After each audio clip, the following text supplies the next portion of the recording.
Nama saya Vera Rahmi. Ada berapa pintu surga yang kalau tadi kan Ustadz jelaskan ada satu pintu surga yang akan dimasuki oleh orang-orang yang berpuasa. Ada berapa pintu surga lagi Ustadz yang ada di surga yang kita bisa masuki, dan apakah ada orang yang bisa memasuki semua pintu surga tersebut? Masya Allah. Setidaknya dalam riwayat-riwayat yang sahih ada 8 pintu surga. 8 pintu surga yang dapat dimasuki. Yang 8 ini akan terkait dengan spesifikasi amalan hamba saat dia berada di dunia. Contoh, kata Nabi saat sedang berkumpul seperti ini, Nabi sampaikan ada orang-orang yang akan masuk surga dengan pintu puasa, disebut dengan Ar-Rayyan. Ada orang-orang yang ahli tahajud akan masuk pintu surga, disebut dengan babut tahajud, pintu tahajud. Ada orang-orang yang gemar bersedekah saat di dunianya, maka orang ini saat masuk surga masuk pintu dikenal dengan babu sedekah, pintu sedekah. Yang paling menarik, ketika Nabi sampaikan ada pintu Ar-Rayyan, pintu tahajud, pintu sedekah, tiba-tiba satu orang mengacungkan tangannya.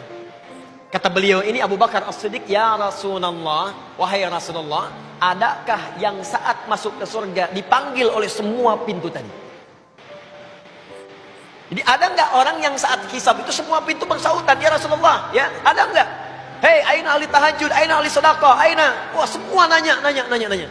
Kata Nabi, ada, dan saya bermohon kepada Allah, engkau termasuk bagian dari orang itu. Tapi tidak cukup dengan amin ternyata. Begitu kalimat itu disampaikan, ternyata Abu Bakar berikhtiar untuk meraihnya. Jadi ini menunjukkan, kata para ahli hadis, tidak cukup doa itu bersanding sekedar dengan harapan, tapi harus disandingkan dengan ikhtiar. Maka sejak saat itu Abu Bakar As-Siddiq membuat program surgawi dalam kehidupan aktivitas hariannya.